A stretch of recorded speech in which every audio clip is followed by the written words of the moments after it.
Çayın başkenti 4. kez Türkiye'nin başkentine taşınacak. Rize, yeşiliyle, mavisiyle, muhlamasıyla, hamsisiyle, yöresel ürünleri, folkloru, güzel yürekli insanları ve vazgeçilmez çayıyla Ankara'da olacak. Ahşap dövme dolap, lazbord, formülaz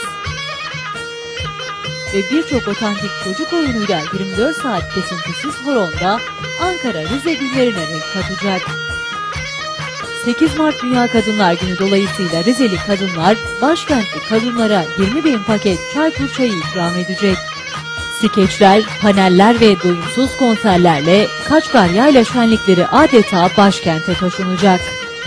Tüm vatandaşlarımızı, hemşehrilerimizi 8-11 Mart tarihleri arasında Ankara Atatürk Kültür Merkezi'nde düzenlenecek Rize günlerine bekliyoruz.